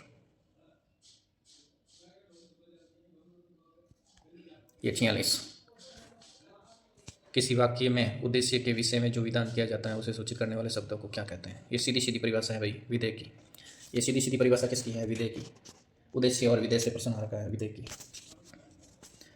अब चलते हैं 47, निम्नलिखित में से कर्तृवाच्य नहीं, बहुत तगड़े प्रश्न, वाच्य काल, ये बहुत इंटरेस्टिंग टॉपिक है। कर्तृवाच्य नहीं, ये पहचान करना भाई। नहीं का मामला देखो, ये रहा नहीं का मामला, ये रहा, मनोज चोर को पकड़वाता है, पकड़ता, मनोज चोर को पकड़ता है, कर्तृवाच्य पूछा नहीं है। मुझको मारा जाता है, ये देखो मामला ये गड़बड़ है, मुझको मारा जाता है, तो राम के द्वारा मुझको मारा जाता है, राम के द्वारा मुझको मारा जाता है। मोहन चित्र देखता है और राम घोड़ा लाता है, इसमें भी कर्तृवाच्य हैं, इसमें भी कर्तृवाच्य हैं, इसमें भी कर्तृवाच्य हैं, ठीक है। मनोज चोर को पकड़ता है और मुझको मारा जाता है, किसके द्वारा, किसी अन्य के द्वारा, सोहन के द्वारा, के द्वारा। देखो ये मामला गड़बड़ हो रहा है यहाँ पर, के द्वारा, इसलिए मैं कह रहा हूँ बार बार, इस प्रैक्टिस बाई परफेक्ट, के द्वारा आ रहा है। मोहन के द्वारा मुझको मारा जाता है, मोहन के द्वारा मुझको मारा जाता है, तो इसमें हो गया कर्मवाची, क्या हो गया, कर्मवाची। देखो ये कर्मवाची का उदाहरण, तो विकल्प नंबर 2 47 का। तो अब हम चलते हैं 48 की ओर। ये 48 हो गया। सुशील ने कहा कि मैं ही गाँव नहीं जाऊँगा, वाक्य में प्रधान उपवाक्य हैं। देखो मिश्र वाक्य होता है ना, उसमें 2 वाक्य होते हैं, एक तो प्रधान, एक और दूसरा उपवाक्य, गौण उपवाक्य और प्रधान उपवाक्य। तो इसमें पूछा है प्रधान उपवाक्य कौन सा है, आश्रित उपवाक्य और प्रधान उपवाक्य। तो अधिकांश विद्यार्थी इसमें कन्फ्यूजन हुए होंगे कि सुशील ने कहा कि मैं गाँव नहीं जाऊँगा, इसमें प्रधान उपवाक्य कौन सा, ये पूछा है, कौन सा पूछा है, प्रधान उपवाक्य। देखो ये प्रधान उपवाक्य पूछा है, तो इसमें प्रधान उपवाक्य होगा, देखो सुशील ने कहा।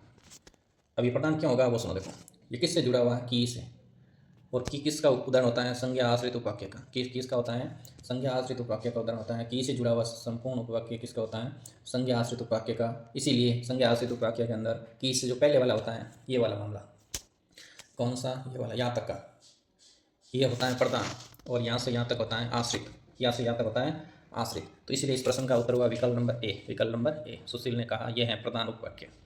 अब हम चलते हैं 49 की ओर। बहुत तगड़ा प्रश्न पूछा संयुक्त वाक्य का। ये वाक्य वाला टॉपिक भी बहुत इंटरेस्टिंग है, परंतु ये समझने का टॉपिक है। पता करते हैं भाई कि संयुक्त वाक्य का उदाहरण कौन सा है। जब जब मुझे काम पड़ा, तब तब आपसे सहायता दी, आपने सहायता दी।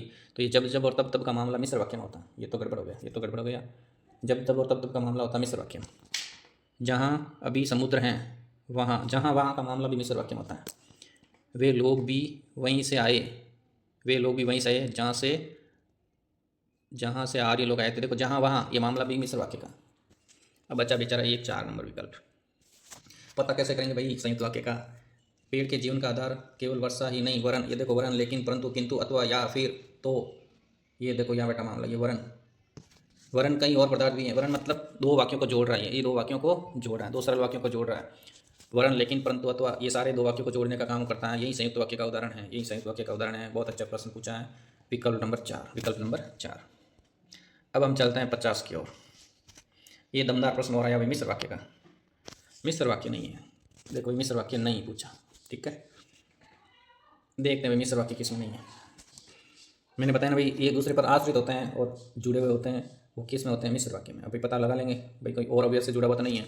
मैं ही तुम्हें वहाँ भेजूंगा, मैं ही तुम्हें वहाँ भेजूंगा जहाँ, ये देखो देखिए चुपके बेटा, जहाँ जहाँ वहाँ जैसे जैसे, ये सारे मिश्र वाक्य में। तो ये तो गड़बड़ है, मिश्र वाक्य का हो गया। यहाँ ऐसे कई लोग हैं जहाँ दूसरों की चिंता नहीं करते, यहाँ आ गया, यहाँ वहाँ जहाँ तहाँ मिश्र वाक्य। विद्या से ज्ञान बढ़ता है, और विद्या से ज्ञान बढ़ता है और विचार शक्ति प्राप्त होती है। 1 मिनट, सही है। और से जुड़ गया, विचार शक्ति प्राप्त होती है और विद्या से ज्ञान बढ़ता है, दो अलग अलग वाक्य। और अवश्य से जुड़ गया, ये और अवश्य से जुड़ गया। यहाँ पर जब अंधेरा हुआ तब, मैंने बोला जब और तब, ये देख मामला गड़बड़ कर रहा है। दो योजक अव्यय हमेशा मिश्र वाक्य में आते हैं, संयुक्त वाक्य में कभी नहीं आते हैं, संयुक्त वाक्य में कभी नहीं आते हैं। तो ये जब तब का मामला है, ये भी मिश्र वाक्य में हो गया। किस में हो गया? मिश्र वाक्य में। तब उत्तर क्या होगा? विकल्प नंबर 3। उत्तर क्या हो गया? विकल्प नंबर 3। तो ये है भाई, इससे और अवयव से जुड़ा हुआ बिल्कुल, और ये संयुक्त वाक्य का उदाहरण हो गया। अब हम चलते 51 की ओर। अब मजा आएगा, अशुद्ध वाक्य नहीं है। ये बहुत दमदार प्रश्न। किस विकल्प में अशुद्ध वाक्य नहीं है? गलत नहीं है भाई, सारे शुद्ध वाक्य चयन करना। शुद्ध नहीं है इसका मतलब शुद्ध पता करना। आपने रचनाओं में यही बात कई बार कहा है, कई बात कहा है, बात कही है। तो ये भी अशुद्ध वाक्य नहीं है, तो ये तो गड़बड़ हो गया। कई है, कहा है, कहाँ है आप? ये गड़बड़ हो गया। यहाँ पर उन्होंने आंखें फेरना ही सीख रखी है, उन्होंने आंखें फेरना ही सीख रखी है, सीख रखा है, ये भी गड़बड़। यह शरीर नष्ट हो जाएगा, मामला सही है भैया, शरीर नष्ट हो जाएगा। शरीर नश्वर है, कभी भी मिट्टी में मिल सकता है। ये शरीर नष्ट हो जाएगा, समय आने पर यह शरीर नष्ट हो जाएगा, और ये सही बात है। हिंदी की शिक्षा अनिवार्य है, हिंदी की शिक्षा अनिवार्य कर दी। ये दिया भी क्यों दिया भाई? गड़बड़ हो गया, ये दिया नहीं हो गया। यहाँ पर होगा हिंदी की शिक्षा अनिवार्य कर दी, हिंदी की शिक्षा अनिवार्य कर दी। तो 51 का विकल्प नंबर 3 बिल्कुल सही उत्तर। अब हम चलते हैं 52 की ओर। किस विकल्प में अशुद्ध वाक्य है? बिल्कुल जोरदार प्रश्न है। अशुद्ध वाक्य किस में है भाई? यह रोग चिंताजनक है, यह एक गंभीर समस्या है, इसका कुछ भी अर्थ नहीं है, किसी आगामी घटना की कल्पना मेरे मन में न थी। आगामी घटना, भावी, आगामी नहीं होती भाई, भावी घटना। ये मामला गड़बड़ है यहाँ पर, आगामी नहीं आएगा, भावी घटना। भविष्य में होने वाली घटना, भावी घटना, भविष्य में होने वाली घटना, भावी घटना। ठीक है, ये रोग चिंताजनक है, ये बिल्कुल सही है। ये एक गंभीर समस्या, ये भी ठीक है। इसका कुछ भी अर्थ नहीं है, ये भी ठीक है। परंतु ये मामला गड़बड़ है 4 में, और 4 में यही अशुद्ध हो गया। आगामी नहीं आएगा, ये शब्द की हेराफेरी करते हैं बोर्ड वाले, और हमें कन्फ्यूजन कर देते हैं। हमें इस बात का बिल्कुल सचेत रखना है, ये आगामी नहीं होकर यहाँ पर भावी आएगा। क्या आएगा? भावी घटना। ठीक है, अब चलते हैं 53 की ओर। ये बड़ा मामला आ गया शुद्ध और अशुद्ध का। देख लेते हैं भाई शुद्ध और अशुद्ध क्या है। शुद्ध पूछा है, विद्यार्थियों की मेले में कई टोलियाँ थी। भाई बहुवचन आ गया, तो यहाँ थी सिंगल क्या कर रहा है? यहाँ पर भी बहुवचन होना चाहिए, ये मामला गड़बड़। वह पुत्रवत अपनी प्रजा का पालन करता था। ठीक है, ये मामला यहाँ पर सेट हो रहा है। वह पुत्रवत प्रजा का पालन करता है, बिल्कुल ठीक है। फिर है, आपने किसी छात्र को सभा में कहा, आपने किसी छात्रों को सभा में कहा। भाई यहाँ पर किसी एक के लिए आ रहा और यहाँ बहुवचन ठोक दिया, ये मामला गड़बड़। जहाँ तक हो सके आप, जहाँ तक हो सके आप इस बात का प्रयत्न करें, इस बात का प्रयत्न नहीं, स्पष्टीकरण करें।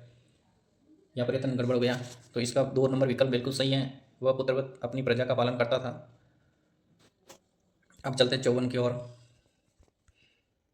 ये बेटा देखो मामला गड़बड़ करने वाला। 54, किस विकल्प में अशुद्ध वाक्य नहीं है? अब इसका मतलब शुद्ध है, शुद्ध पूछा है। क्या पूछा है? शुद्ध वाक्य पूछा। अभी पता करते हुए शुद्ध कौन सा है। ये देखो शुद्ध नहीं है, अशुद्ध नहीं है, इसका मतलब शुद्ध पता करना। ठीक है, मैं ही वहाँ कई बार जा आया हूँ, मैं ही वहाँ कई बार जाकर आया हूँ या जा आया हूँ, ये मामला गड़बड़। इधर वह आगे बढ़ सकने का प्रयत्न करता है, वह आगे बढ़ने का प्रयत्न सकने, मामला गड़बड़ है। देखो ये रहा, वो आगे बढ़ने का प्रयत्न करता है। यह रुपया नहीं पा सकता,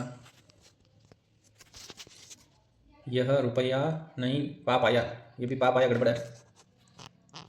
मैं ही उसे सब कुछ समझा दूंगा, ये मामला सेट हो रहा है। मैं ही उसे सब कुछ समझा दूंगा, ये बिल्कुल शुद्ध वाक्य है, इसमें कोई गलती नहीं है, इसमें कोई गलती नहीं।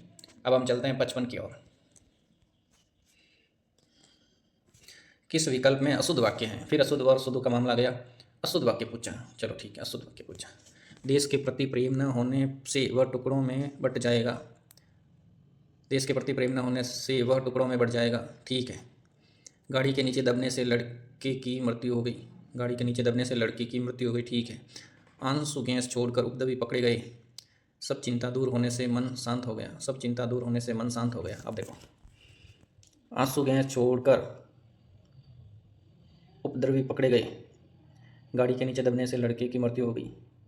देश के प्रति प्रेम न होने से देश के प्रति प्रेम न होने से वह टुकड़ों में बढ़ जाएगा। तो यहाँ पर देखो ये है, आंसू गैस छोड़कर उपद्रवी पकड़े गए, तो यह मामला गड़बड़ है। सब चिंता दूर होने से मन शांत हो गया। ठीक है, ये भी तो मामला गड़बड़ यहाँ 3 में है। आंसू गैस छोड़कर उपद्रवी पकड़े गए, यहाँ गड़बड़ मान, यह अशुद्ध वाक्य है, यह अशुद्ध वाक्य है। अब हम चलते हैं 55 के बाद 56 की ओर। ये फिर शुद्ध और अशुद्ध का मामला एक बार फिर देखने को मिला है। देखो शुद्ध वाक्य कौन सा है, उन्हें समझ में आ जाएगा। ये देखो कभी कभी यार बोर्ड वाले ध्यान देते नहीं है, या जाएगा, कभी हम अशुद्ध और में ध्यान दे तो जाएगा ऐसे आएगा, जाएगा, परंतु ये भी चलता है, उन्हें समझ में आ जाएगा। तो उन्हें, ये तो दे दिया बहुवचन वाला और इधर दे दिया एक वचन वाला, तो गड़बड़ हो गया ना। तो यहाँ उन्हें की जगह आएगा उसे समझ में आ जाएगा, तो ये सही हो जाएगा। ये तो गड़बड़ हो गया। मेरा और मेरे मित्रों का इस मेले में जाना हुआ, मेरा जाना हुआ और मेरे मित्रों का इस मेले में जाना हुआ, ये मामला सेट हो रहा है, बिल्कुल सही है। मेरा भी जाना हुआ और मेरे मित्रों का भी मेले में जाना हुआ। ये लोग क्या करते हैं, ये लोग क्या कहते हैं, और तुम्हारे से कोई काम नहीं हो सकता। तुम्हारे से भी मामला ये नहीं होगा, यहाँ पर गड़बड़ होगा। तुमसे, यहाँ पर क्या आएगा, तुमसे यह काम नहीं हो सकता, तुमसे, तुम्हारे से नहीं, तुमसे। अब देखो यहाँ पर तो दे दिया बहुवचन कहते हैं और ये ठोक दिया यहाँ पर एक वचन, ठीक हो गया ना गड़बड़। तो यहाँ पर आएगा ये लोग, ये एक सेकेंड, यह की जगह ये ऐसे लिखना होगा, ये लोग क्या कहते हैं। तो उत्तर निकल के आ गया भाई विकल्प नंबर 2। 56 के बाद चलते हैं 57 की ओर। ये दमदार प्रश्न पूछा हुआ, देखो ये देखो, यदि वाक्य में प्रयुक्त किसी व्यक्ति या वस्तु की विशिष्टता के संबंध सूचक सर्वनाम के माध्यम से बतानी हो तो वह किस विराम चिन्ह का प्रयोग किया जाता है, वह अल्प विराम का प्रयोग किया जाता है। ये मेथड से सवाल आ रहा है, अल्प विराम का प्रयोग। ये देखो अल्प विराम का प्रयोग। 57 में विकल्प नंबर 2। अब हम चलते हैं 58 में। 21 मील चौड़ी दुनिया की सबसे बड़ी नहर यही है। इस वाक्य में चौड़ी शब्द के बाद कौन सा विराम चिन्ह आएगा। तुल्यता सूचक, अवतरण चिन्ह, अल्प विराम, अर्ध विराम। अल्प विराम आएगा, कौन सा आएगा, अल्प विराम। तो इसका भी क्या आएगा उत्तर, अल्प विराम। क्या आएगा, अल्प विराम। देखो कैसा आएगा, 21 मील चौड़ी दुनिया, तो ये पूछ रहा है चौड़ी शब्द के बाद कौन सा विराम आएगा, तो ये अल्प विराम, ये वाला अल्प विराम, ये अल्प विराम। 58 के बाद 59, किस विकल्प में शुद्ध वाक्य, वाह भाई वाह, शुद्ध वाक्य फिर से पूछा। वह अत्यंत, अब अत्यंत आ गया, फिर ही क्यों लगाया भाई, ये निपात की जरूरत कहाँ है। वह अत्यंत सुंदर है, ये हो सकता था, वह अत्यंत सुंदर है। ये बातें केवल दिखावा भरती, तो ये भर हो गया यहाँ पर निपात, ये भी मामला गड़बड़ हो गया। ये बातें केवल दिखावा थी, ये मामला ठीक लग रहा है। वह अवश्य ही आएगा, अब अवश्य आएगा, फिर ही निपात ठोकने की जरूरत कहाँ है, तो ये भी हो गया गड़बड़, ये गड़बड़, ये गड़बड़, ये गड़बड़। मैं इतना ही चाहता हूँ, ये हो गया मामला सेट। तो मैं इतना ही चाहता हूँ, ये बिल्कुल करेक्ट उत्तर है प्रश्न नंबर 59 का। अब हम चलते हैं 60 की ओर।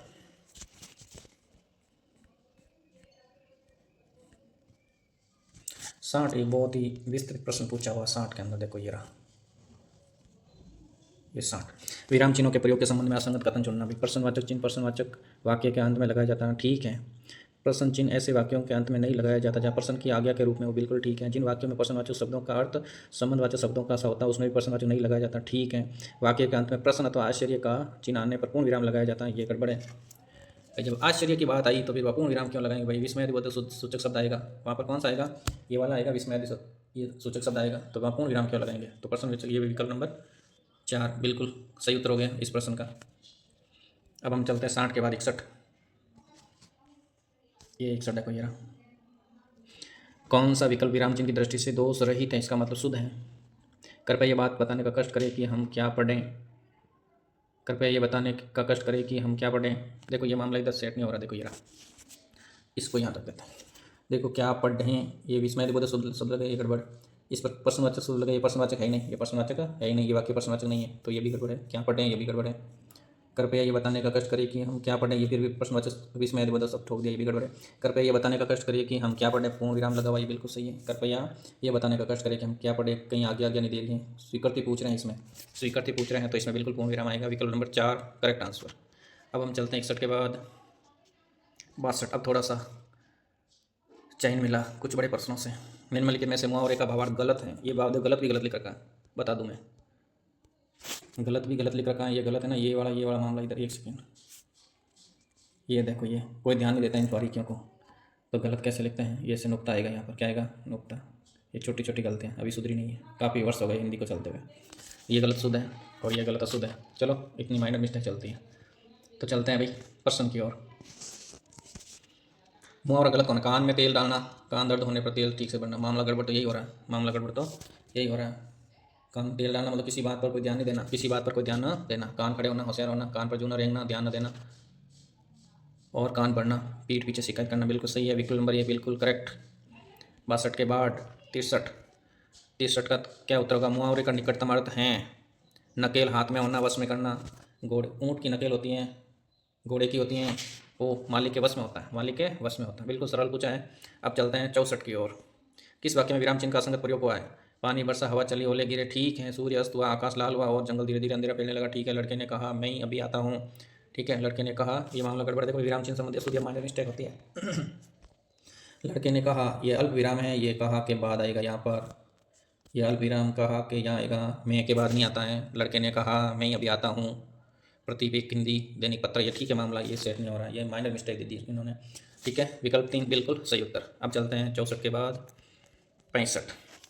अंजल उठना, बहुत तगड़ा मुहावरा पूछा भाई। अंजल उठना, किसी स्थान का संबंध समाप्त हो जाना। बिल्कुल संबंध समाप्त हो जाना भाई। अंजल उठ गया, किसी बेचारे का अंजल उठ गया, सर्वनाश हो गया, ठीक है।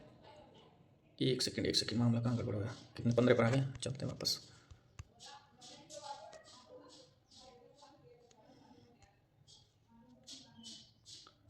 एक सेकंड, ये आ गए।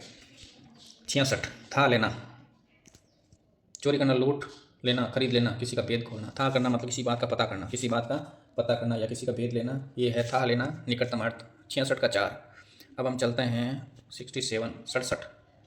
जितनी देग उतनी खुरचन। देग कहाँ होती है, मस्जिद में। देग कहाँ होती है भाई, मस्जिद में। कभी कथनी और करनी का समानता का भाव बुद्धिमान को, ये बुद्धिमान में भी ना हलन आता। देखो माइनर मिस्टेक है, बता देता हूँ, एक सेकेंड। ये बुद्धिमान ना, ये हलंत आता है परंतु नहीं लिख रखा है, चलता है कोई बात नहीं, ये हलंत आएगा। बुद्धिमान को सब समझ में आ जाता है। फ़ायदा पूंजी के हिसाब से होना, बुरे कार्य का बुरा नतीजा होता है। तो भाई फ़ायदा पूंजी के हिसाब से होता है, जितनी बड़ी देग होगी उतनी खुरचन उतरेगी। आप सोचो ज़्यादा उतरेगी, नहीं उतरेगी। फ़ायदा पूंजी के हिसाब से होता है। 10 रुपये का ब्याज 10 रुपये के हिसाब से, 100 का ब्याज 100 के हिसाब से, ठीक है। चलते हैं 67 के बाद 68। हाथ पाँव फूलना, बहुत तगड़ा मुहावरा पूछा भाई। हाथ पाँव फूलना क्या होगा, घबरा जाना। बीमार होना, नहीं। भयभीत होना, ठीक। अपमानित होगा, नहीं। कंजूस होना, नहीं। तो भयभीत होना। कोई जानवर अचानक जंगल में देख लेते हैं, भयंकर जानवर देखकर व्यक्ति के हाथ पाँव फूल जाते हैं, भयभीत हो जाता है, भयभीत हो जाता है। चलते हैं 68 के बाद 69। ये तगड़ा पूछा है भाई। नेकी कर दरिया में डाल, भलाई करके भूल जाओ, भलाई करके भूल जाओ। कहाँ लिखा हुआ भलाई करके भूल जाओ। उपकार करते समय पृथ्वी पर इच्छा नहीं रखनी चाहिए, यही ठीक है। भलाई करके भूल जाओ, भलाई करके भूल जाओ। नेकी कर दरिया में डाल, दरिया में डाल। इसके बाद में 69 के बाद 70। झटपट की गानी, आधा तेल आधा पानी। मामला भाई जल्दबाजी का मामला सब गड़बड़ होता है, जल्दबाजी का मामला सब गड़बड़ होता है। देखो, जल्दी का काम अच्छा नहीं होता, ठीक है। झूठ बोलने से खर्च नहीं होता, छोटी जगह, ये सब मामला घुमा फिरा कर बोल रखा। जल्दी का काम अच्छा नहीं होता, बस सबसे पहला है झटपट का काम, आधा तेल आधा पानी। काम को तसल्ली से करना चाहिए, जल्दबाजी मरवाती है, जल्दबाजी मरवाती है, इसीलिए जल्दबाजी हमें नहीं करना। चलो भाई, अब चलते हैं 70 हो गया। अब चलते हैं 71 की ओर।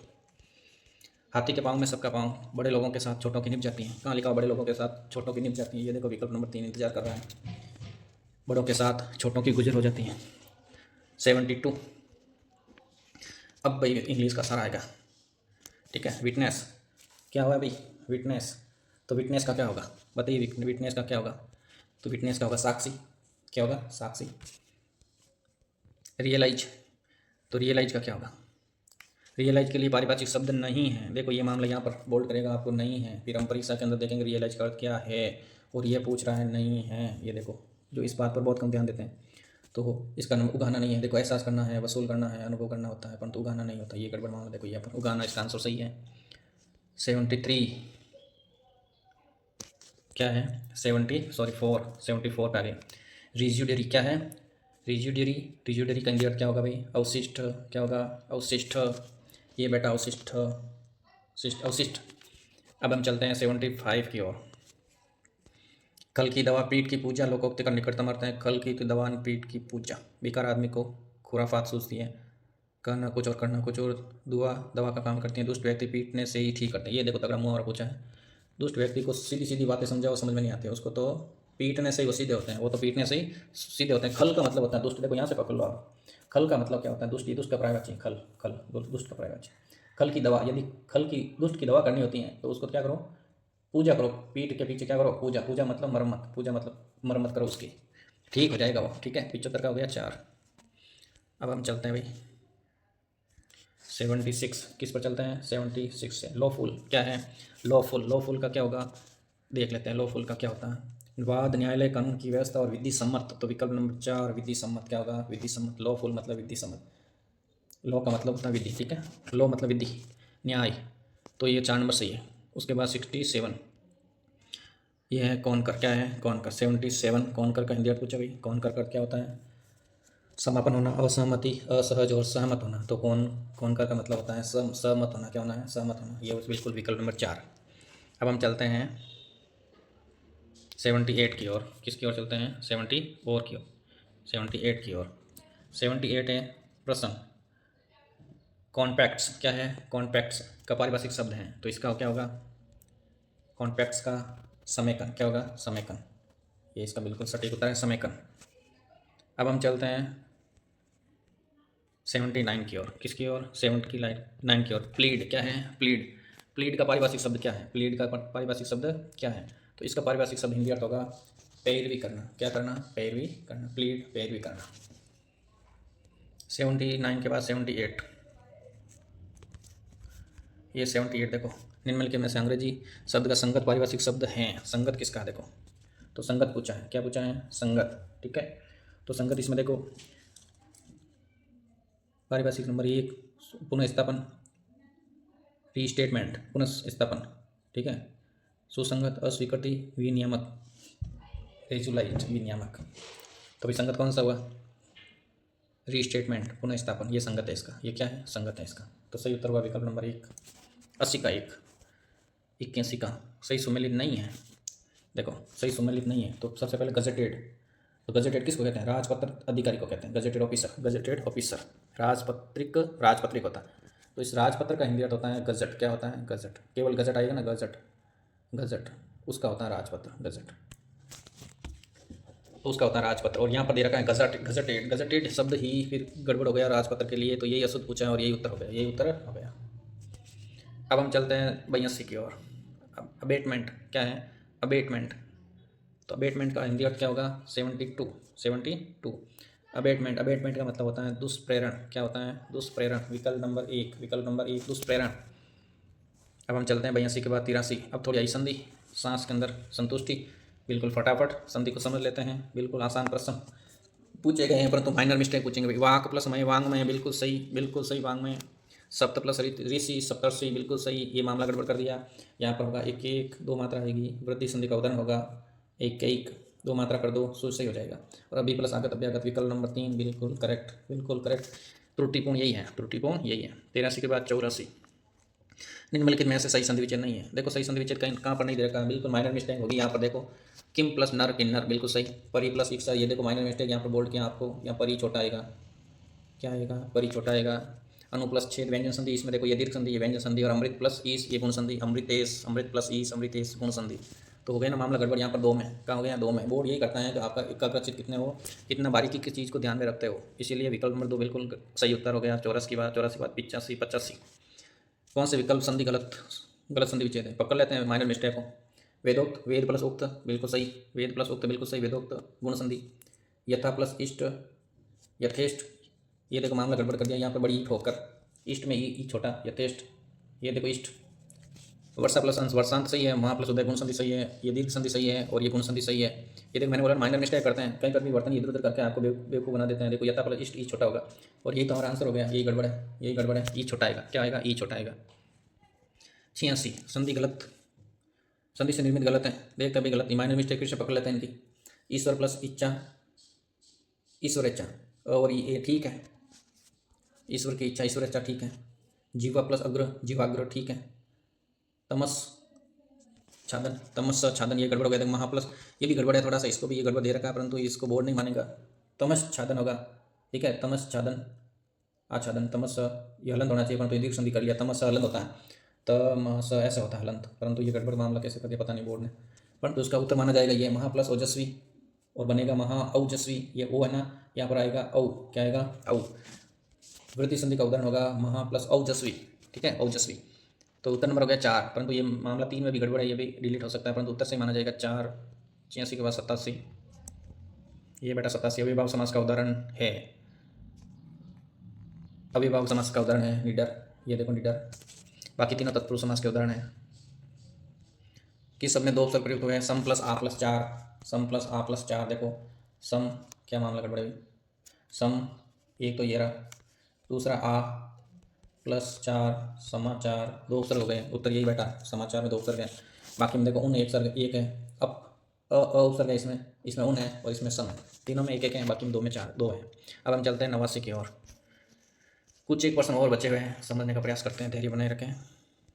सब में निहित उपसर्ग की दृष्टि से संगत विकल्प है। अब उपसर्ग में सही अनु, अनु प्लस वाद, ये तो गड़बड़ है भाई, यहाँ पर तो होगा अनु, अन नहीं होगा, अनु होगा, अनु प्लस वाद, अनुवाद, वी प्लस, ये क्या पूछा भाई? दृष्टि से संगत विकल्प हैं, ठीक है। वैवाहिक में कैसा होगा? विवाह प्लस इक, विवाह, विवाह में इक लगेगा, वैवाहिक बनेगा, ठीक है। नीरस, नीरस, नीर, नीर उपसर्ग है इसमें, क्या है? नीर। तीसरे में क्या है? नीर। इसमें क्या है? स्व नहीं है, सु है, तो भाई वी उपसर्ग संगत विकल्प है। वैवाहिक में इक प्रत्यय लगाकर आपको यही दिखा दिया, परंतु है इसमें वी उपसर्ग, वी प्लस वाह प्लस इक, वी प्लस वाह प्लस इक, वैवाहिक। ये देखो वी उपसर्ग यहाँ दिख रहा था, वी उपसर्ग ये रहा विवाह में, ये वी उपसर्ग है ये भी, ठीक है। तो विकल्प नंबर 2 बिल्कुल सही है। अब चलते हैं हम 90 की ओर। मझधार निम्नलिखित में से किस समास का उदाहरण है? मझधार में, बीजधार में कर्मधारय समास, मझधार बीजधार में कर्मधारय समास। द्वंद्व है नहीं, द्विगु संख्यावाची है नहीं, अव्यय है नहीं, तो फिर मामला बचा एक क्रमधारय समास। 90 के बाद 91, यह प्रत्यय के योग से बना शब्द नहीं है। ये बहुत टेढ़ा प्रश्न पूछा बारीकी से। वाणिज्य, पांडित्य, पाश्चात्य और सांडिल्य। देखो वाणिज्य से वाणिज्य, पंडित से पंडित प्लस यह पांडित्य, सांडिल ऋषि प्लस यह सांडिल्य, पश्चात प्लस यह पाश्चात्य। परंतु यहाँ पश्चात प्लस तभी प्रत्यय मानकर यहाँ पर पाश्चात्य बनाते हैं, पर उत्तर क्या मानेगा? बोर्ड पाश्चात्य। उत्तर क्या मानेगा? पाश्चात्य, ये नहीं है। उसके बाद चलते हैं 92, तत्सम शब्द नहीं है, तत्सम शब्द नहीं है। देखो खल,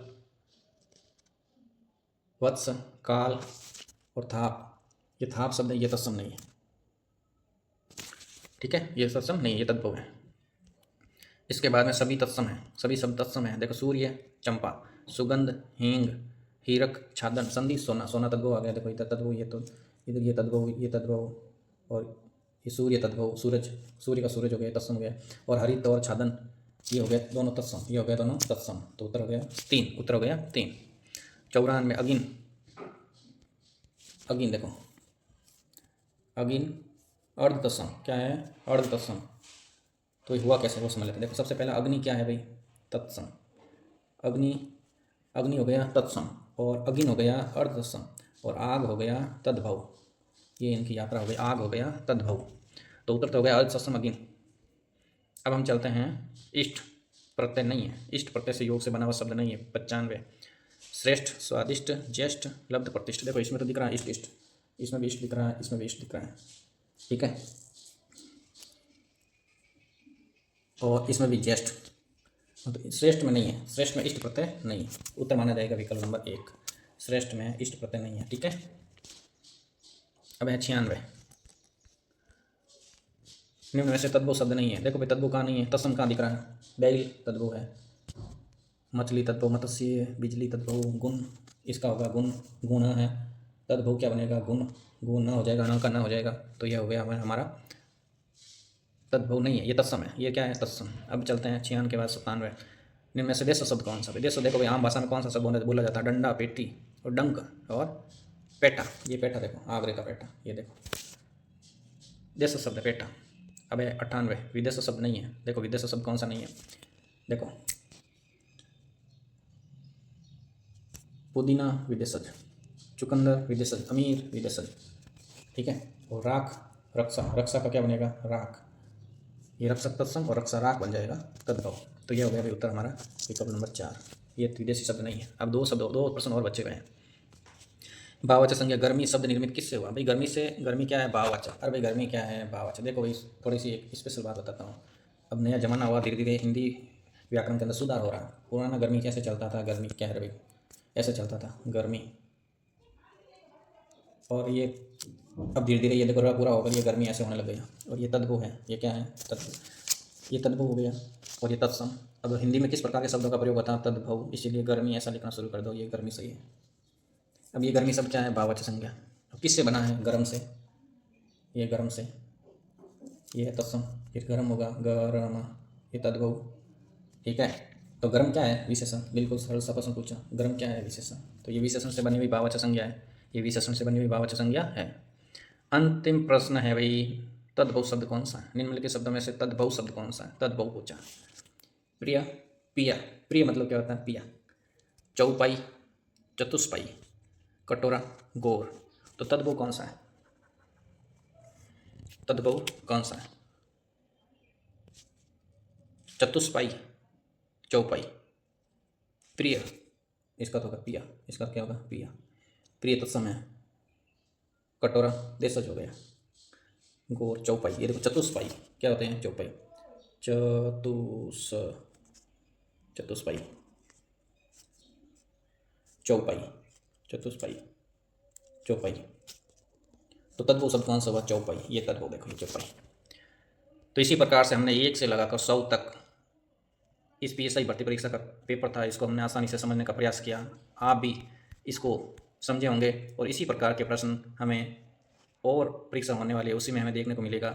बने रहिए इस चारुल हिंदी अकेडमी के साथ, अपना प्यार बनाए रखें और हमारा प्रयास आपको अच्छा लगे तो इस वीडियो को लाइक एंड सब्सक्राइब जरूर करें। Thank you so much.